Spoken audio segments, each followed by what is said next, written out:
कंगना पर केंद्र वर्सेस महाराष्ट्र का रण।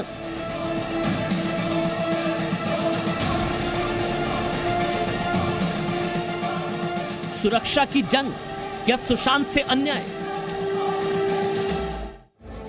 जी हां, सुरक्षा की जंग या सुशांत से अन्याय, क्योंकि लड़ाई सुशांत के न्याय की थी, लेकिन उसमें कभी कंगना को गाली, कभी मुंह तोड़ने की धमकी, कभी मुंबई में ना घुसने देने की धमकी, और अब उनके ऑफिस पर बीएमसी का बुलडोजर चलाने की तैयारी हो रही है।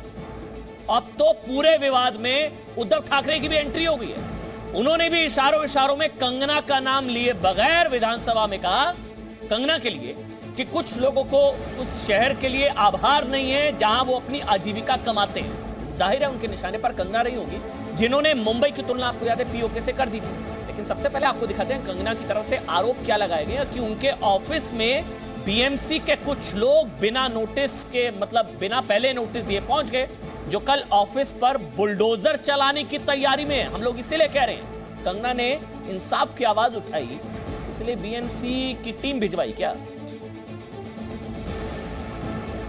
सारी बड़ी बड़ी बातें वुमेन एम्पावरमेंट की।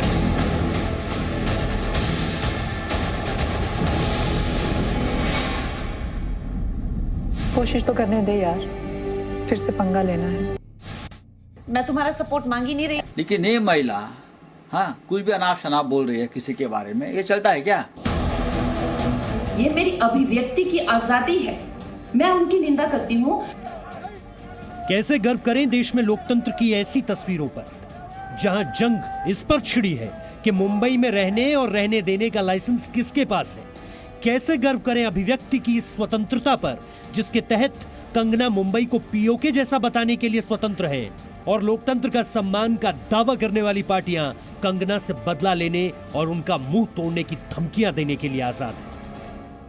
कानून का राज, और विशेष रूप से जिन्होंने संविधान की शपथ ली है, उनके ऊपर यह जिम्मेवारी है कि उनको किसी का मत पसंद आए या ना आए, कोई गलत मत भी निकाले तो कानूनन उसके ऊपर कार्रवाई कीजिए, लेकिन उसकी सुरक्षा करना ये उनकी जिम्मेदारी है।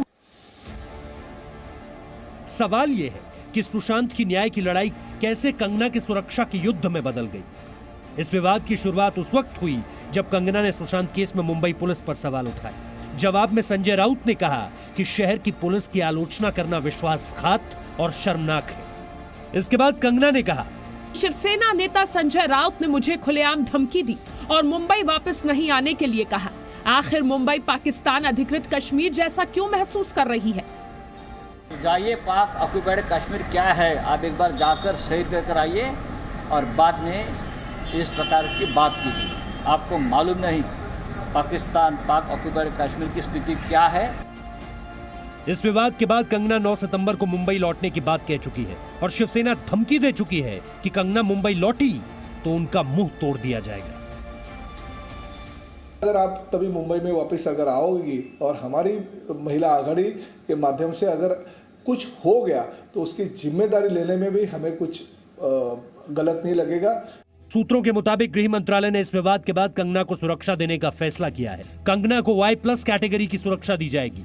कंगना ने सुरक्षा मिलने की पुष्टि करते हुए ट्वीट किया, ये प्रमाण है कि अब किसी देशभक्त आवाज को कोई फांसीवादी नहीं कुचल सकेगा।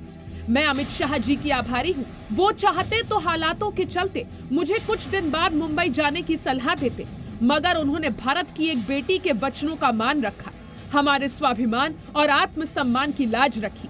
जय हिंद। हिमाचल की बेटी की सुरक्षा हमारी जिम्मेदारी है, और हिमाचल का नाम उन्होंने रोशन किया है देश दुनिया में। ऐसी परिस्थिति में उनकी सुरक्षा से संबंधित कोई भी कोताही नहीं। कंगना ने आज ट्वीट करके ये आरोप भी लगाया है कि महाराष्ट्र सरकार के विवाद के बाद अब बीएमसी को उनके खिलाफ कार्रवाई के लिए लगा दिया गया है। ब्यूरो रिपोर्ट, जी मीडिया। और एक और बड़ी खबर आपको बता दें, देश हित में यह भी अब जानकारी मिल रही है कि कंगना को क्वारंटीन किया जाएगा। 9 सितंबर को मुंबई पहुंचते ही बीएमसी कंगना रनौत को क्वारंटीन करेगी। आप समझिए लड़ाई किस हद तक जाती नजर आ रही है। 9 सितंबर को क्या होगा, देखिए हुआ क्या। Y+ कैटेगरी की सुरक्षा दी गई है दरअसल कंगना रनौत को। गृह मंत्रालय ने यह सुरक्षा मुहैया कराने का फैसला किया।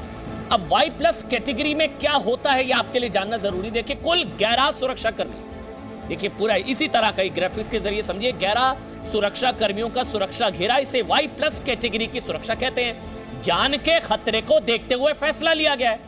कंगना की सुरक्षा में 11 जवान तैनात होंगे, 2 कमांडो बाकी पुलिसकर्मी, 2 कमांडो बाकी पुलिसकर्मी। कुछ इसी तरीके से Y कैटेगरी की सुरक्षा 11 जो है कुल मिलाकर जवान तैनात होंगे, 2 कमांडो बाकी पुलिसकर्मी। 9 सितंबर को कंगना मुंबई पहुंचेगी। और Z कैटेगरी में 22 सुरक्षा कर्मी होती है। Z+ में अगर बात करें तो 36 होते हैं, लेकिन कंगना को Y+ कैटेगरी की सुरक्षा दी गई है।